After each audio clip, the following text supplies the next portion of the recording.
Guys, this is like my fifth time trying to record this video because I don't even really know what to say. I don't know where to go with this. It is a weird spot as a Seahawks fan.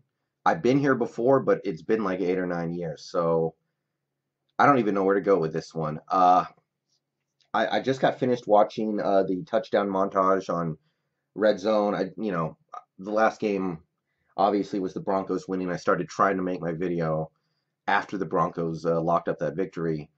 And I don't know. I saw a lot of things out there that I really liked today. I mean, the Panthers lost. I didn't think they were going to lose to an Atlanta team that I think looks, you know, very, very shaky right now. But both those teams look like they have big problems. The Vikings, they looked not nearly as good as I was expecting. They needed the crappiest call I've seen in a few years to get that game into overtime where they could tie it. They should have lost in regulation. They got bailed out harder than any team I've seen in a while. The Saints looked bad. The Saints needed a big comeback in the fourth quarter to beat the Browns, and they needed the Browns to shank, 3 easy kicks. They needed, the Browns kicker to have the worst day of his life just to sneak out of there with a win at home. The Eagles, who I talked up in the preseason, just like the Vikings, their defense looked like shit today. They couldn't stop Fitzpatrick and a Bucs offense that they're not. I mean, you say whatever you will about what they did against New Orleans. There's no way that they're one of the best defenses in the league.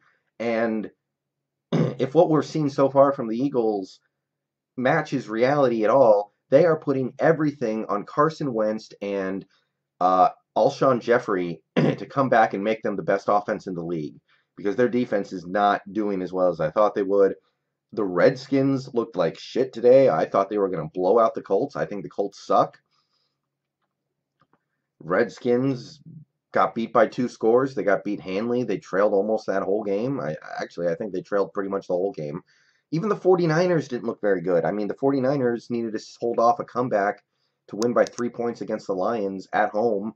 And we all saw what the Lions did last week. So, I was looking around like, oh man, look, it came because of the Rams, but the Cardinals look like the worst team in the league along with the Bills. I was like, oh boy, some of these teams that I thought were going to be really good this year, they don't look so good. We have a chance. We can get to 10 wins, and that should be enough. These teams are not as good as I thought.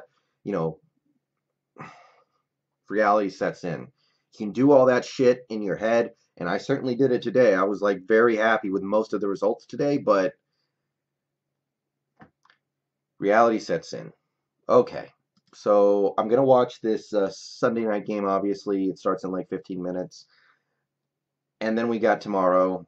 And the things I'm seeing are dark, guys. This could be another statement game, but it's not the statement that we want. Last year, the Seahawks had a couple of bad statement games. When they got blown out by the Rams, when they lost to a bunch of backups by the Cardinals who weren't even a good team with their starters, really. Those were statement games for me in terms of, the team is entering another phase in their progression toward trying to be a Super Bowl winning team. They came down. This Bears game, okay, out. Baldwin, Wagner, Wright. Out. That's half of the good players on this team.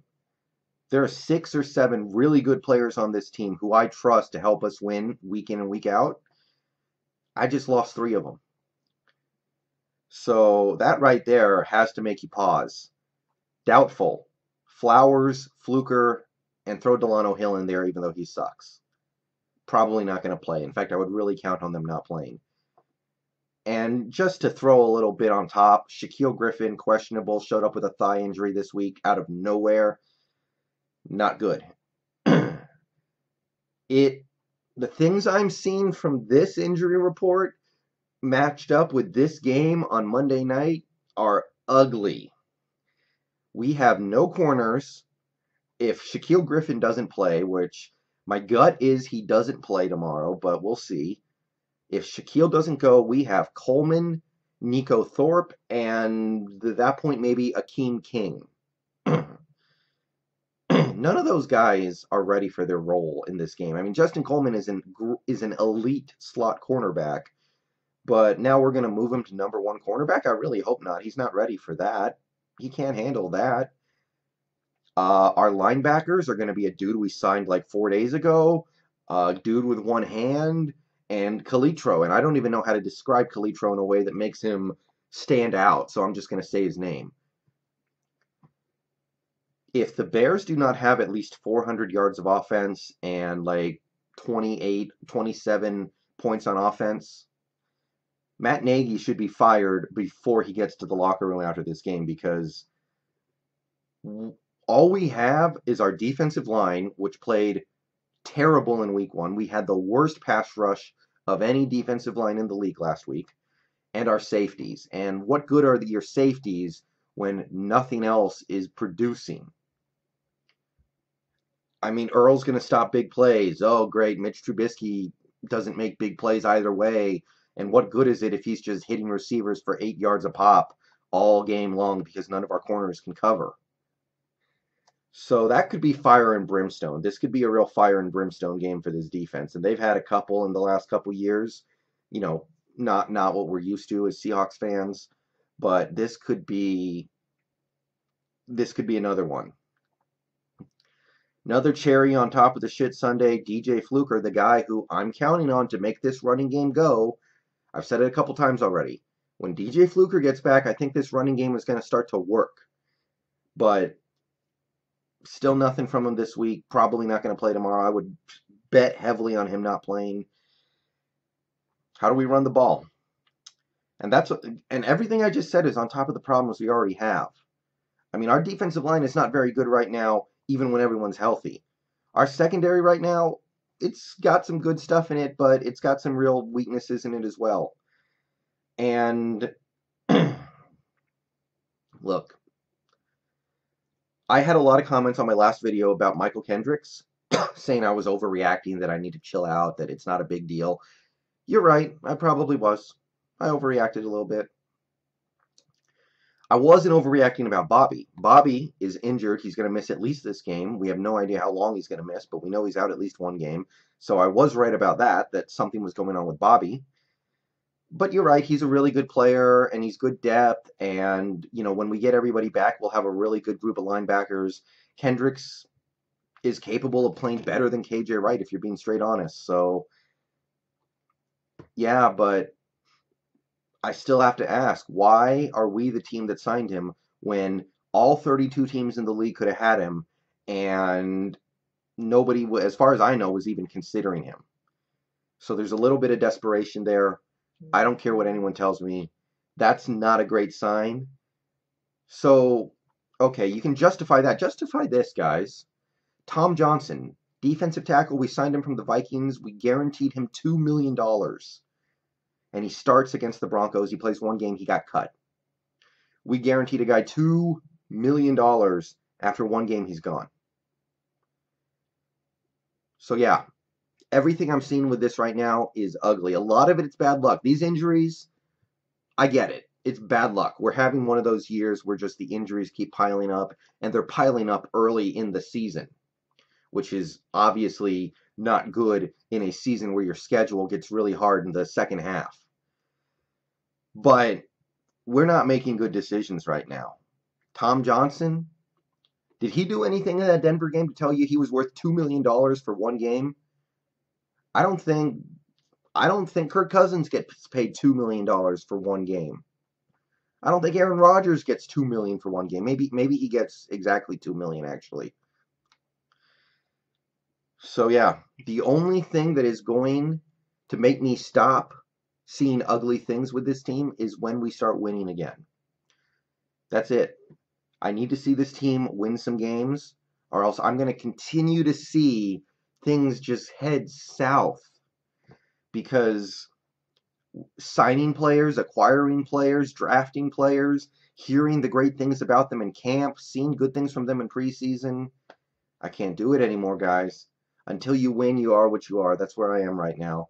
And as I see some of the stuff happening this year, where once again the offensive line looks like it's not as good as we were hoping they were based off the preseason, where again, Wilson looks like he's not developing beyond what he was, 3 years ago or 4 years ago, where these, questionable pass rushers we're bringing in just aren't producing, whatever.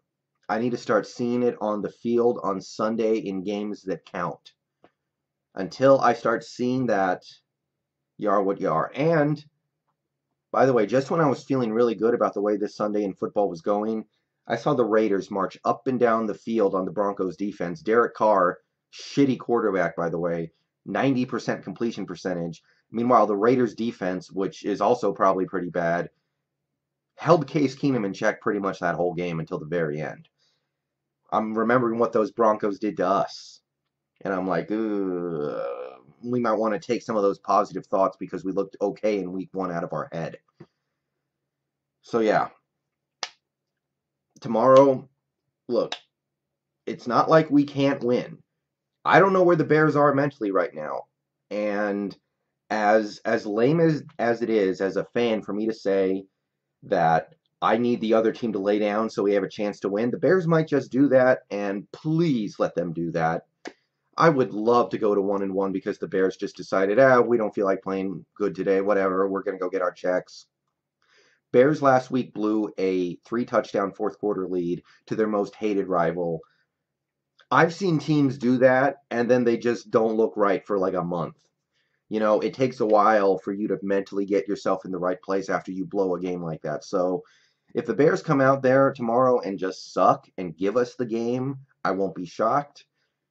But if they don't do that, then our only hope is we need Russell Wilson to play perfect. Because he's all we got now. Nothing is going to save Russell Wilson. We don't have a pass rush. We don't have linebackers. We don't have corners. We don't really have receivers right now because our best receiver's out. We don't have the run blocking to dominate the game on the ground. We have a quarterback. That's it. And a punter. But even the punter, who cares about the punter if you can't play defense? Well, what good is pinning the Bears inside the 10-yard line if you can't play defense? So if you have any optimism about winning this game tomorrow and having any kind of a good season, Russell Wilson's basically going to have to be perfect. That's all I can see. He needs to do what Aaron Rodgers does, and nobody can really do what Aaron Rodgers does, so I'm a little pessimistic right now. I said in the preseason, I think we can win this game.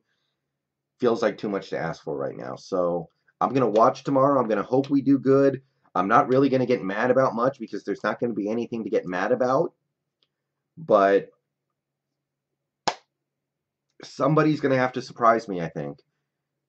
Because we can't just sit there and count on the Bears just letting us get this win. Okay, this has been a long video. It's been a depressing video, but I'm just not seeing smart things happening with this team right now, guys. I'm not.